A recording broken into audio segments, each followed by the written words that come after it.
ガンダム開発計画の追加プラン、エンゲージゼロとエンゲージガンダム。ガンダム開発試験0番機、コードネームエンゲージゼロは、ゲーム機動戦士ガンダム UC エンゲージに主役機として登場したゲームオリジナルモビルスーツです。地球連邦軍のガンダム開発計画の追加プランとしてアナハイムエレクトロニクス社が開発した試作機で、開発には高機動戦闘において実績を持つ旧ジオン公国軍出身の技術者たちが多数参加しており、コードネームであるエンゲージゼロには連邦軍とジオン軍の技術の融合という意味が込められていました。パイロットも旧フラナガン機関出身でニュータイプの素養を持つ元ジオン軍人のペッシュ・モンターニュが務めています。今回はそんなエンゲージゼロとその関連機を解説させていただきます。ペッシュ・モンターニュ、ガンダムエンゲージゼロ発進します。1年戦争後、アナハイムエレクトロニクス社内部ではガンダム開発計画の前段階となるガンダム試作0号機ブロッサムの開発が進められていましたが、高性能な万能機というコンセプトに対する連邦軍の要求があまりに高かったために、ブロッサムをフォローするという形で様々なオプションプランも提案されていました。その中の一つとして対モビルスーツ戦での強襲突撃を主眼としていたプランがエンゲージゼロとなります。武装としては RX78 のものに酷似したビームライフル、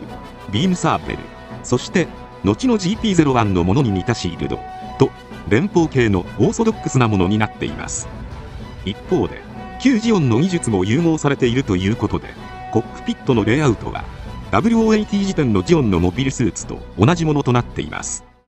一年戦争の頃、ジオンのモビルスーツは様々な軍需企業によって開発されていたため、整備、武装、弾薬、操縦系などの規格が統一されておらず、生産や運用面で非効率でしたが、マクベが統合整備計画を提唱し、規格の統一が行われました。そのため、バーニーが登場していたザク2回などの一年戦争後期に登場した機体が、統合整備計画に基づいて生産されているので、生産効率が改善されています。このような背景から、エンゲージゼロのコックピットも、統合整備計画に沿ったものになっていることが伺えます。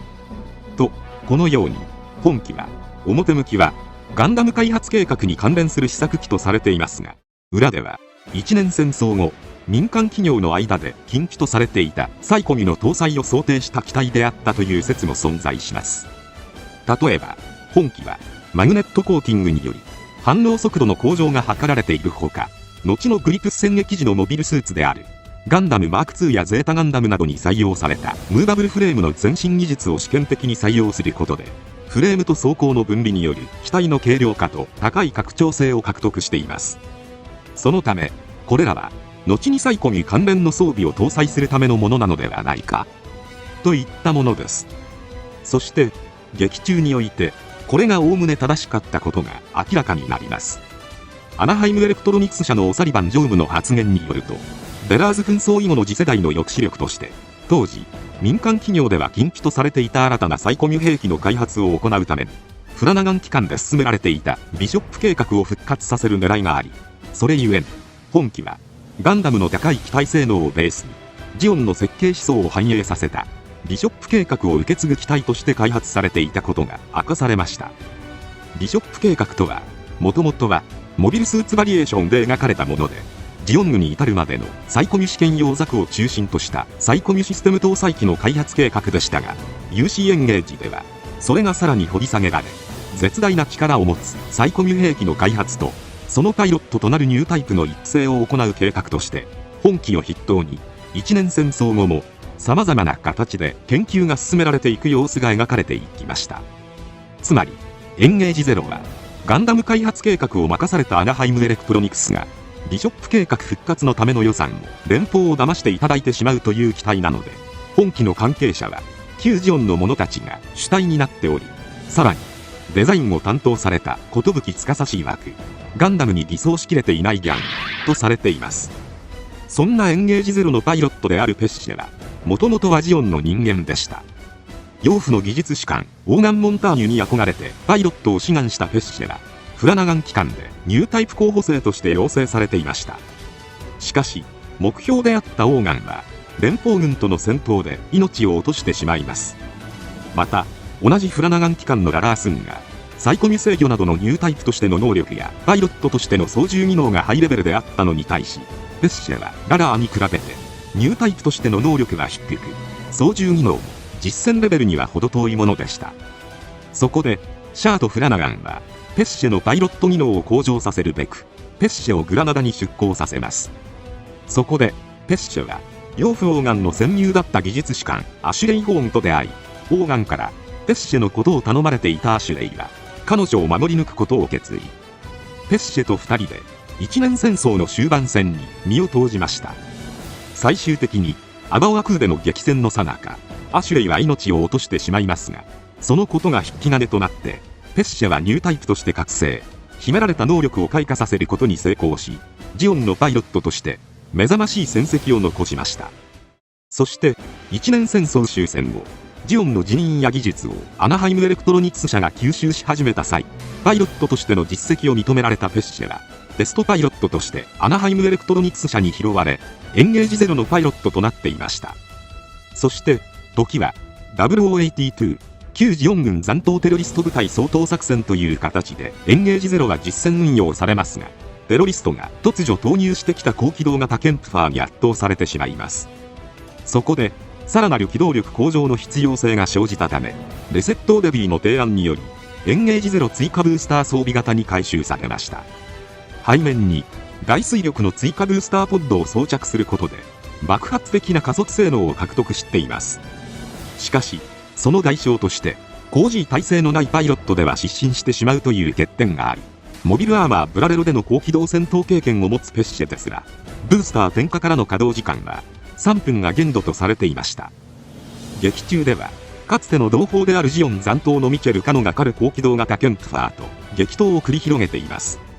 そしてそこから1年後、0083アナハイムエレクトロニクス社がエンゲージゼロの実戦データをもとに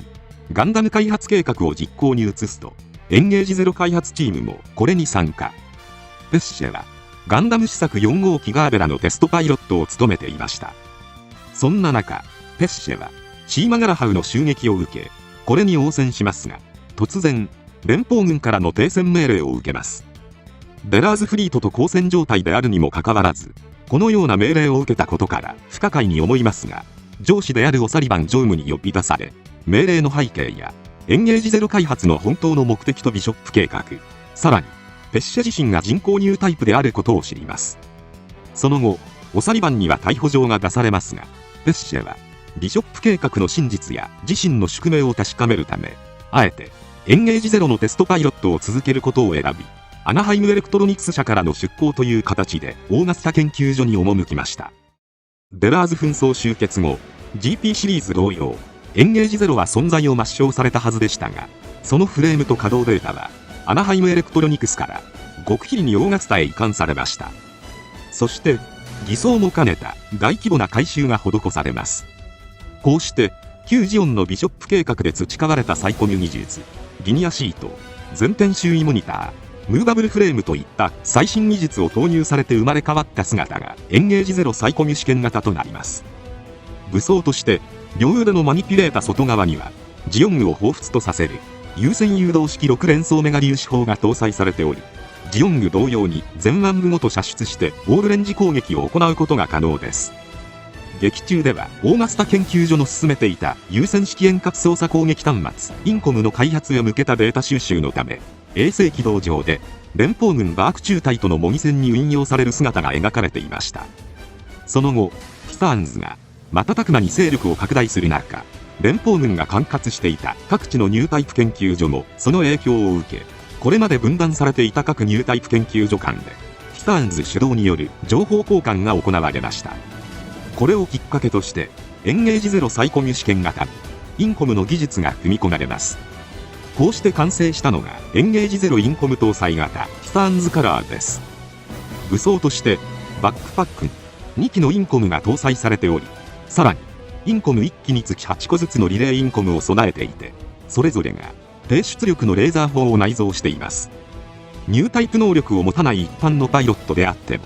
疑似的なオールレンジ攻撃を行うことができる一方で、インコム自体が小型軽量化を志向していたことからエネルギー出力が少なく、また重力の干渉を受ける地上では運用の制限を受けるという欠点もあります。劇中では強化人間のロザミア・バダムがカル・ギャプランとの模擬戦の際にインコムのケーブルをギャプランに引っ掛けて機動力を削ぐというトリッキーな運用を見せています。また本機でのデータ収集を経てインコムは完成に至ることになります。その後エウーゴとティターンズの戦火が広がる中、ペッシェは元ジオン出身のスペースノイドでありながらジオン殲滅を掲げる地球至上主義のティターンズの中にいることは危険な状態であり、さらにエウーゴに占拠されれば裏切り者のスペースノイドという扱いを受けてしまうので、それも危険ということでナナイ・ミゲルからアクシズへ亡命する提案を受けます。こうしてペッシェは宇宙へ上がり、ローレン仲本と合流してアクシズへ亡命することになりました。なおこの時守りたいと思っていたロザミア・バダムのサイコガンダムマーク2がゼータガンダムに撃墜される姿を目の当たりにし、逆上してゼータガンダムに戦いを挑む姿が描かれています。またアクシズに亡命した後はエンゲージゼロインコム搭載型の機体カラーがネオジオンの六角機仕様へと変更されました。こうしてエンゲージゼロは解析されてネオジオンの新しい技術ソースとなりつつ、最新のオールレンジ兵器技術と最速の高機動ブースターを備えたエンゲージゼロ4ファビンへと生まれ変わりました。設計当初からエンゲージゼロが目指していた旧ジオン公国軍のビショップ計画から端を発するサイコミ技術と地球連邦軍のフラッグシップ機たるガンダム開発技術のエンゲージというコンセプトは完成に至ったと言えます。本機最大の特徴として無線式のオールレンジ兵装レモラファンネルが搭載されています。これはキューベレイに搭載されたファンネルの発展型の兵装で、コガンザメを意味するレモラの名の通り、通常時は機体の腰の両側にコガンザメのように連なってマウントされ、攻撃時には計10機のレモラファンネルのユニットが展開し、サイコミ制御によるオールレンジ攻撃が可能となります。キューベレイのファンネルと比べると大型になった分、メガ粒子砲並みの大出力となっていますが、逆にチャージ時間や展開速度が劣ります。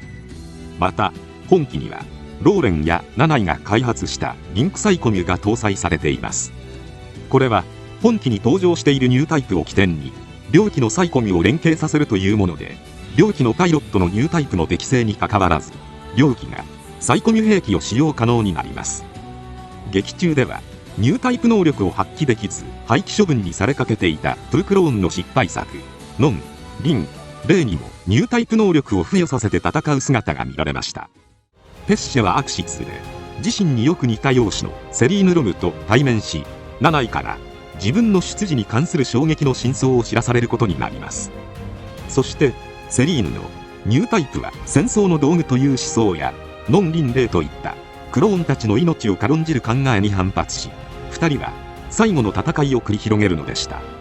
このようにペッシェと共にエンゲージゼロは回収されていきましたが、エンゲージゼロにはもう一つのペーパープランが存在します。それがエンゲージガンダムとなります。ガンダム開発計画において史実ではガンダム試作0号機ブロッサムが採用されたのに対して、もしエンゲージゼロがコンペに勝利しブロッサムと双方の要素が融合して完成していたらという if 機体がエンゲージガンダムです。女性的なフォルムのエンゲージゼロとは異なり男性的なフォルムをしています。またガンダム試作1号機と同じようにコアブロックシステムを搭載していて、 GP シリーズとエンゲージゼロの双方の特徴を取り入れていることが伺えます。本機は汎用モビルスーツとして高い完成度を誇ることに加えて、エンゲージゼロの高い拡張性から様々な装備バリエーションが存在します。まず0083に開発予定だった機体としてエンゲージガンダム重装甲装備です。着脱負荷の追加装甲を装着した仕様です。次にエンゲージガンダムキャノン装備、各部にビームキャノンやミサイルポッドを装備した後方支援向けの仕様です。エンゲージガンダムブースター装備、エンゲージゼロ追加ブースター装備型と同様のブースターをエンゲージガンダムが装備した仕様です。その後グリプス戦役から第一次ネオジオン構想時代に企画された機体としてはスーパーエンゲージガンダム、ロングライフルやミサイルポッドを搭載し、火力、防御力、航続距離を向上するべく G ディフェンサーを参考にしてコアファイターを重点的に強化した仕様です。エンゲージガンダムインコム装備、インコムユニットやドーベンウルフのような着脱式の腕部を搭載した仕様です。エンゲージガンダムファンネル装備、エンゲージ04ファビンのようにレモラファンネルを装備し、高機動戦闘用のスラスターを搭載した仕様です。そしてエンゲージハンマの予備パーツを用いて再設計されたエンゲージガンダムですが、ネオジオンの技術が流用されたことでコアブロックシステムが廃止され、物合いに換装されるなど、もはや元の機体が何なのかわからない変貌を遂げています。次に0093頃の機体としては、エンゲージガンダムバックウェポンシステム装備、リガズイカスタムを参考にバックウェポンシステムによる運用を前提とした仕様が想定されています。さらに0094以降で今までの換装プランを複数統合した機体として、フルアーマーエンゲージガンダム A プラン、B プラン、C プランがあります。A プランは高火力と重装甲仕様、 B プランはファンネルとブースターとバックウェポンシステムを集約したニュータイプ専用機、 C プランは防御力を追求しビームシールドが搭載されています。フルアーマーエンゲージガンダムの開発予定時期ははっきりしていませんが、ビームシールドはガンダム F90 などに採用されている O1 天台以降の兵装なので、もしエンゲージガンダムが採用されていた場合、アナハイムエレクトロニクスはサナリーとのコンテで MSA0120 ではなくフルアーマーエンゲージガンダム C プランを提出していたのかもしれません。余談ですが、 UC エンゲージにおけるペッシェモンターニュのストーリーはジオンのサイコミ開発に始まり、ハマーン・カーン率いるネオジオンがグレミートとの反乱によって瓦解するまでの強化人間とサイコミ兵器に関わる流れを追った物語になっています。